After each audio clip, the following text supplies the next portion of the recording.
Зүрхний харьцангуй баруун хил нь өвчүүний баруун ирмэгээс гадагш 1-1.5 см хэвийн үед байдаг. Харьцангуй түлийн чимээний дээд хилийг олохдоо линеа парастраналис синистрээр плисметр хурууга хавиргатай параллел байрлуулан түлийн чимээ өгтөл тогшно. Хэвийн үед 3 дугаар хавирга дээр байна.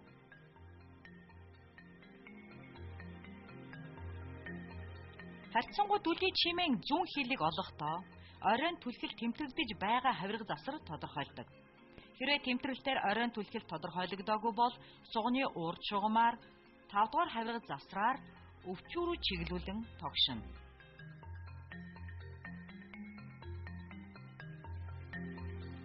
Хэвийн үед линеа мезоклавикуларис синистрээс дотогш 1-1.5 см тодорхойлогддог.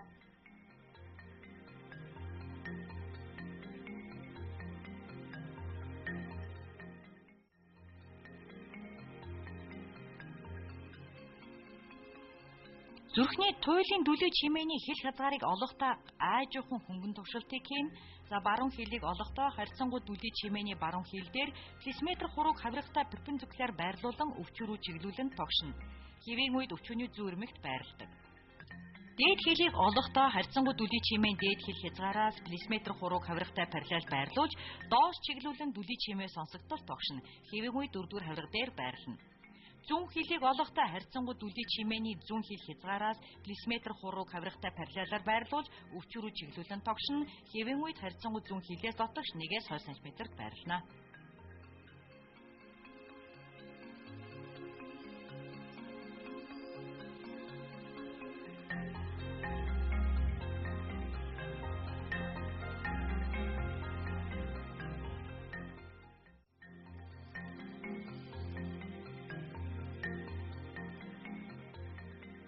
Судасны багцыг тодорхойлохдоо линеа мезоклавикуларис декстр болон синистрээс өвчүү рүү чиглүүлэн аажуухан тогшдог.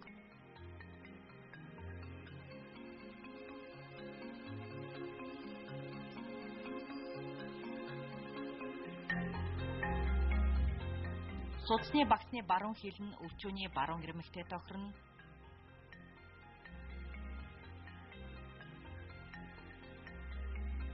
Зүүн хил нь өвчүүний зүүн ирмэгтэй тогтцдог байна. Судасны багцын хөндлөн хэмжээ нь ойролцоогоор 5-6 см байна.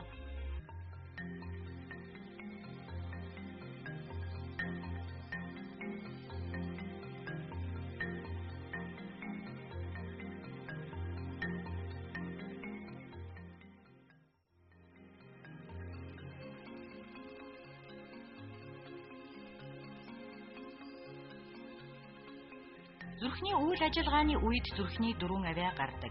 Эрүүл хүний зүрхийг чагнахад 1-2 дугаар авиа сонсогдож, 3-4 дугаар авиа сонсогддоггүй.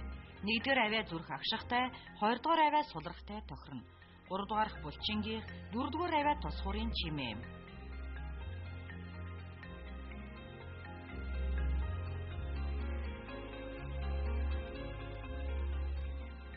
Бид зүрхийг чагнахдаа өсгөр бүхий аппаратыг ашиглан үүнийг чагнуур гэнэ. Чагнуур нь эмчийн чихэнд авиаг сайн хүргэх зорилгоор чихэндээ тохируулж зүүх хэсэг, гадны шуугааныг бага дамжуулах хоолой, өсгөх бүхий мембран хэсгээс тогтно. Зүрхийг 5 цэг чагнана. 1-р цэг нь 2 хавтас хавхлагын чимээ зүрхний оройтой тохирно. 2-р цэг гол судасны хавхлагын чимээ баруун игэмний ойролцоох шугамаар 2-р хавирга засвар сонсно. 3-р цэг уушигны артерийн хавхлагын чимээ зүүн игэмний ойролцоох шугамаар 2-р хавирга засвар сонсно. 4-р цэгийн 3 хавтас хавхлагын чимээг үзнэ. Өвчүүний доод 3-1 буюу аймхай мөгөөсний орчим сонсно. 5-р цэг нь гол судасны хавхлагын чимээ, үүнийг буучны цэгч гэж нэрлэдэг. Хэвийн үед 1-4-р цэг дээр 1-р авиа, 2-3-р цэг дээр 2-р авиа тод сонсогдоно. Судсыг чагнахдаа дараах судснууд дээр чагнана. Үүнд гүрээний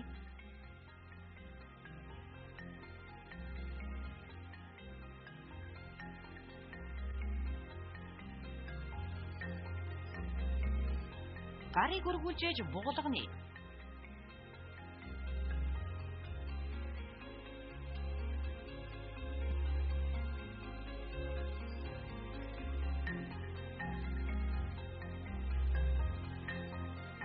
тохойн,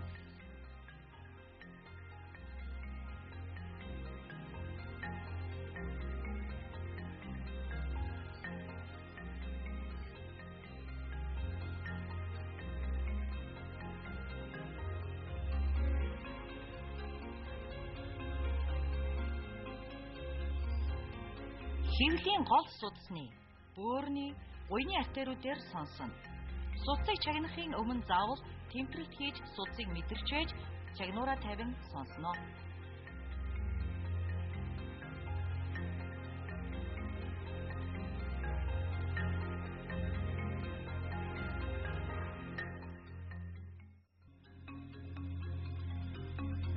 Артерийн даралтыг тусгай даралт хэмжигч мөнгөн усны багна бүхий багажны тусламжтай хэмждэг.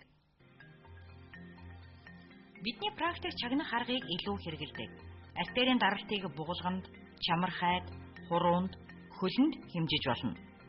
Бугулганд хэмжих аргыг үзье. Эмч өвчтний гарыг ширээн дээр байрлуулан тохойн дотор үенээс 2 хуруу дээр даралт хэмжих багажны манжетыг орооно. Манжетыг ороосны дараа эмч 2 хуруугаа хийж шалгана. Хэд чанга болон сул байж болохгүй. 2 хуруу орох зайтай ороогдсон бол зөв гэж үзнэ. Хэмжигч багажийн хуваартай дэлгэцийг манжеттай нэг төвшөнд байрлуулна. Эмч өвчтний тохойн артерийн лугшилтыг тодорхойлсны дараа уг артер дээр чагнуураа тавьж агаар шахагч баллоноор судасны лугшилтыг сансагдахгүй болтол нь агаар шахаж өгнө.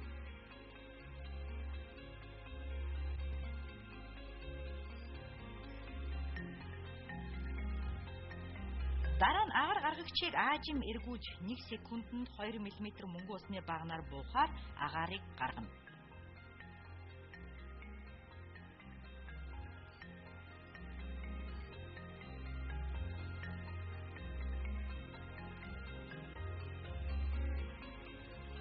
Артерийн даралт хэмжих нь 5 фазаар явагдахаа бидний чихэн сонсогдсон эхний фаз нь зүрхний агшилттай, хамгийн сүүлийн фаз нь сулралтай тохирч систолын даралт хэмээн тодорхойлогддог.